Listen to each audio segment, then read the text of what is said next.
fans of high quality entertainment. Today I would like to do my top 10 favorite double albums of all time. Now, I know for some of you, some of the albums that would be in your top 10 list but aren't in mine, very popular double albums. The Clash, London Calling, I love it, but it's not in my top 10. Bruce Springsteen, The River. Jimi Hendrix, Electric Ladyland. Bob Dylan, Blonde on Blonde. I know that would be probably number 1 for Glenn Calloway from the Basement. Exile on Main Street, not in my top 10.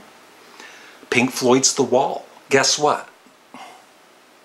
That's right, it's not in my top 10. Elton John, Goodbye Yellow Brick Road. Genesis, The Lamb Lies Down on Broadway. Fleetwood Mac, Tusk. Allman Brothers at the Fillmore East. And Deep Purple, Made in Japan are not in my top 10. And so this includes live albums too, I forgot to mention that. So here we go. Number 10. I am looking forward to hopefully a new remix or a new remaster of this in the coming few months. Number 10, John and Yoko's Sometime in New York City. It was pretty much panned when it came out, but I've always really liked it. Actually, unlike some of you out there, I am a fan of Yoko Ono's music, most of it. And so my favorite two songs on this album are We're All Water, which is my favorite, and Sisters, Oh Sisters. But Woman is the N of the World, I really like. John Sinclair, Born in a Prison, of course New York City is awesome. Sunday Bloody Sunday, Attica State, The Luck of the Irish, all really good songs. I don't care as much for the second disc, the live stuff, some of it with Frank Zappa. But Cold Turkey is great, and well, Baby Please Don't Go, I like.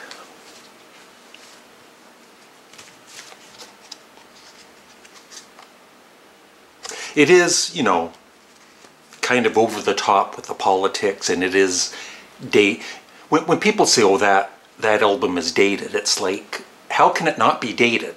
It's, you know, if they recorded in 1972, and, you know, sometimes it's when it was recorded. So it kind of bugs me when people say, oh, that album is dated. It's like, how can it be dated? It's recorded when it was recorded, if that makes any sense. But it is dated. Number 9 is a live album. And I think it was the second live album I ever owned. And I was a huge fan of this band back in the early 70s. Humble Pie, Rockin' the Fillmore performance. And some of these, like this CD is just one disc. I was listening to this the other night, and when I Walk on Gilded Splinters ended, I was thinking, you know, it was a two-CD-er, and but it kept playing, and oh yeah, it's just one CD. I forgot. But awesome performances by Greg Ridley on bass. What I love is especially 4-Day Creep, the first song, with 3 great singers, Steve Marrowett, of course, Peter Frampton, and Greg Ridley, the bassist. They each take a turn with the vocals. But the whole album is great. And I Don't Need No Doctor. What an excellent song to end the album with. And superb recording too. One of the best live recordings I've ever heard. And you can really hear the audience. I think the first time that they played back the album, they didn't have the audience, and so it sounded kind of, and then I think it was Eddie Kramer that produced this. Yeah, well, engineer Eddie Kramer. Produced by Humble Pie. So yeah, he brought up the audience, and it made all the difference in the world, from what I read. Lots of great guitar work on this, and vocals. Number 8 And like most people that hear this album for the first time, I don't think, there might be the very odd person that loves it on the first listen. But you need to take your time taking in the craziness of this album. And after a few listens, some of you will become a fan of Trot Mask Replica by Captain Beefheart and the Magic Band, and his Magic Band. Later on he changed it to the Magic Band. Just a normal cover.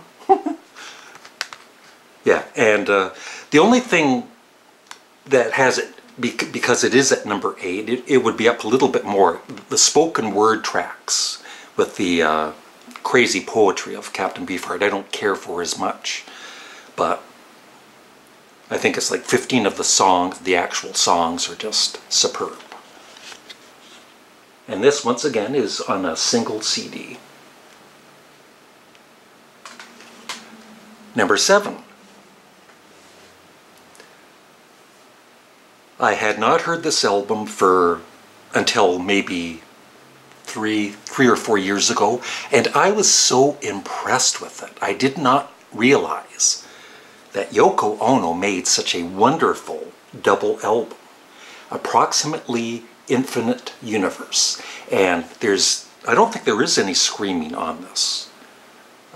There might be a little bit, but it's actual, songs, and I actually love her vocals. And I've liked a lot of Yoko Ono's music. And, she gets bashed so much, and this is 2 CDs.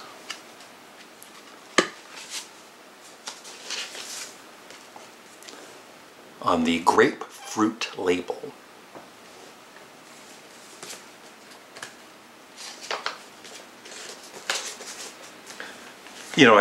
I do totally understand if you don't like Yoko Ono's music, but the thing is, a lot of people that do bash her, they actually, probably most of them have never heard this album, or, a few songs from it.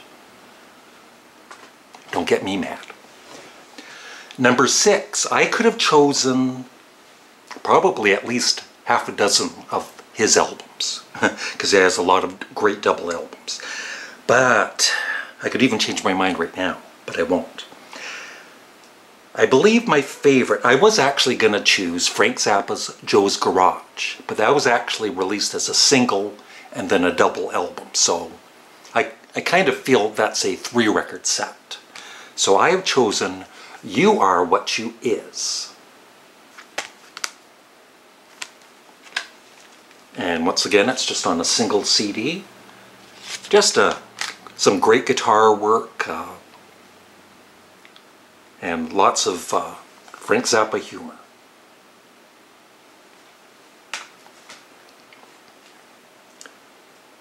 Number 5, my second favorite live album. On Your Feet or On Your Knees. That's right, Blue Oyster Cult, 1975. That is one of my all-time favorite album covers. The actual production isn't the great, the sound quality could have been a little better, but they just kick butt on this album, and there's so much great guitar work on this. And yeah, if you love guitar work, you have to check this album out. Donald Buck Dharma Rocher, one of the greatest and one of the most underrated guitarists ever. Number 4, my favorite live album of all time, and the very first one I ever bought. Grand Funk Live Album. My mom almost swatted me upside the head the first time I said Grand Funk to her, because she thought I said something else. Here it is. Once again, it's on just one compact CD. And it's just so much energy in this. And so many great songs. Are You Ready? Paranoid, In Need, Heartbreaker. Me, Miss Streeter, TNUC, Inside Looking Out, and of course my favorite, Into the Sun. If you like hard rock and you haven't heard this, you need to. Right now. I mean after this video is done. Okay, number 3. Now these two, yeah, this was going to be number 2, and then I put it down to number 3, and I'll explain why in a second. Number 3 of my favorite double live albums. Led Zeppelin, Physical Graffiti. First time I heard it, I was, yeah, I remember buying the album. Actually, it came out on my birthday, I'm pretty sure. February 28th, I was going to say 1958. February 28th, 1975. And I kind of liked it, but it took me a few listens to really appreciate it. And it's definitely one of the best albums of all time. The only reason it's not number 2, it's number 3, is because, you know, there's some songs that were recorded on earlier albums, like Led Zeppelin 3 and Houses of the Holy. So, but still, a lot of great songs on this. Number 2 took me the longest time to get into, just like a lot of people. It's kind of similar to Trot Mask Replica. You need to play it over and over and over to let it all sink in. I mean, if you play it, you know, if you play an album like 3 or 4 times and you still dislike it, then I would forget it. But, you know, if you start liking it more and more, then give Tales from Topographic Oceans by Yes a chance. Great double album, and this is on 2 CDs, remixed by Steven Wilson. It's number 2. It is, I do understand what Rick Wakeman was saying back in the day about it being kind of padded and stretched out, but it's still such a journey. You know, it kind of high points in it and lower points in it, but it's all like it's like a roller coaster ride, and I love it. And the artwork, of course, too. And number 1, you know what it is. The Who's Tommy. I'm just joking. Actually, I forgot to mention The Who's Tommy could almost be in the top 10. Same with Quadrophenia, but I like these other albums just a tad more. Number 1 is the Beatles' White Album. And I prefer the original 2009 remaster as opposed to the remix, but the remix is still fun to listen to, and I love the outtakes and the demos on the box set. But yeah, number 1 double album, I don't think this is ever going to change for me, is the Beatles' White Album. And that's it. I would love your thoughts in the comment section below. What are your favorite double albums of all time? Thanks for watching. Have a great day. Bye.